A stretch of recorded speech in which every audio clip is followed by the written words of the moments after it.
Bismillahirrahmanirrahim. Hello everyone. In acid, bases and salt chapter we are going to discuss about pH. ठीक है, हम acid base और salt chapter में हम आज pH पढ़ेंगे। pH जो है हम इसको पावर ऑफ हाइड्रोजन कहते हैं। इससे पहले हम थोड़ा सा इंडिकेटर के बारे में जानते हैं कि ये क्या है। ठीक है, इंडिकेटर जो है ये एक इम्पॉर्टेंट रोल प्ले करता है pH में। इसके ज़रिए हम pH को मालूम करते हैं। ठीक है, तो इंडिकेटर को मैं डिफ़ाइन करता हूँ, इसको मैं एक्सप्लेन करता हूँ। Indicators are special chemicals that change colours depending on the acidity और अल्कलिनिटी ऑफ अ सोल्यूशन। ये सारे जो है कुछ इंडिकेटर्स हैं। ठीक है, तो यहाँ पर मैंने दो सोल्यूशन ड्रा किए हैं, एक एसिडिक सोल्यूशन है और एक बेसिक सोल्यूशन है। ठीक है, यहाँ पर इसमें मैंने दो लिटमस पेपर डिप किया है। ठीक है, एक रेड लिटमस पेपर और दूसरा जो है ब्लू लिटमस पेपर। ठीक है, लिटमस पेपर हमने पढ़ा कि लिटमस पेपर जो है हम इसको एज इंडिकेटर यूज़ करेंगे और इसके ज़रिए हम चेक करेंगे कि ये सोल्यूशन जो है एसिडिक है या बेसिक है। ठीक है, लिटमस पेपर का ये खसूसियत है कि ये हमें चेक करता है कि सोल्यूशन जो है एसिडिक है या बेसिक है। एसिडिक सोल्यूशन में जो लिटमस पेपर है ये ब्लू वाला लिटमस पेपर, तो ये वाला हिस्सा है जो सोल्यूशन में डिप हुआ है, ये हिस्सा चेंज होगा यानी कन्वर्ट होगा ब्लू से रेड में। ठीक है, इसी तरह अगर हम दूसरे सोल्यूशन को देखें बेसिक सोल्यूशन में, इसमें भी टू लिटमस पेपर हमने डिप किया है, एक ब्लू और एक रेड। ठीक है, तो बेसिक सोल्यूशन में ये जो रेड लिटमस पेपर का ये वाला हिस्सा है जो सोल्यूशन में डिप हुआ है, ये चेंज होगा यानी कन्वर्ट होगा रेड से ब्लू में। ठीक है, इंडिकेटर्स की पहचान है कि ये अपने कलर को चेंज करेगा। ठीक है, हमने जिस तरह यहाँ पर पढ़ा है। ठीक है, लेकिन डिपेंड करेगा एसिडिटी और अल्कलिनिटी पर। ठीक है, तो एसिडिटी में ये ब्लू से रेड में कन्वर्ट होगा और अल्कलिनिटी यानी बेसिक सोल्यूशन में बेसिसिटी में ये रेड जो है ब्लू में कन्वर्ट होगा। ठीक है, तो ये इंडिकेटर की खासियत है। तो ये एक इंपॉर्टेंट रोल प्ले करता है। पीएच पढ़ेंगे और इसकी डिफिनेशन पढ़ेंगे कि पीएच क्या है। पीएच जो है एक केमिकल स्केल है जो कि हमें सोल्यूशन में एसिडिटी और अल्कलिनिटी को जाहिर करता है। ठीक है, the scale range from 0 to 14 और इसका जो रेंज है पीएच का ये 0 to 14 तक है। ठीक है, हम इसको एक्सप्लेन करते हैं एग्जाम्पल के हिसाब से, तो फिर आप लोगों को समझ आ जाएगा। फॉर एग्जाम्पल अगर पीएच 7 के बराबर हो, ठीक है, अगर पीएच 7 के बराबर हो तो फिर क्या होगा, तो फिर जो सोल्यूशन होगा जिस सोल्यूशन का पीएच 7 के बराबर होगा तो वो न्यूट्रल होगा। ठीक है, न्यूट्रल, ना तो ये एसिडिक होगा ना ये बेसिक होगा। ठीक है, ये न्यूट्रल होगा। प्योर वाटर जो है इसका पीएच 7 है और ये न्यूट्रल है। ठीक है, इसी तरह अगर पीएच लेस देन 7 है, ठीक है, अगर पीएच लेस देन 7 है तो फिर क्या होगा, तो ये हमें इंडिकेट करेगा कि ये सोल्यूशन जो है ये एसिडिक सोल्यूशन है। ठीक है, एसिडिक। ठीक है, अगर पीएच 7 से कम है, ठीक है, 6 है, 5 है, 4 है, तो वो सोल्यूशन जो है एसिडिक सोल्यूशन होगा।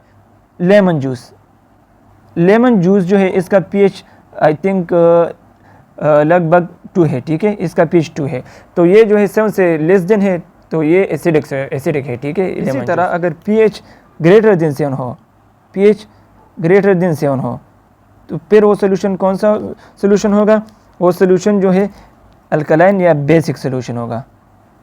ठीक है, बेसिक सोल्यूशन होगा। For example soap solution, soap का जो सोल्यूशन है इसका तकरीबन pH जो है 10 है। ठीक है, तो इसको हम बेसिक सोल्यूशन कहेंगे। ठीक है, सोप का सोल्यूशन ये बेसिक है क्योंकि इसका pH ग्रेटर। तो ये जो है इसका फार्मूला है pH = log to the base 10 into hydrogen ion concentration. इसके ज़रिए हम pH को मालूम करेंगे। जहाँ पर हाइड्रोजन आयन कंसंट्रेशन जो है स्टेबल नहीं है तो ये वाटर के साथ मिलके H3O पॉजिटिव आयंस यानी हाइड्रोनियम आयंस बनाएगा। तो हम इस तरह भी लिख सकते हैं कि pH = log to the base 10 into hydronium ion concentration. इसके ज़रिए भी हम pH को मालूम कर सकते हैं। ठीक है, तो ये दोनों जो है pH का फार्मूला है, इसके ज़रिए हम pH को मालूम कर सकते हैं। जब हम एसिड को वाटर के साथ मिलाते हैं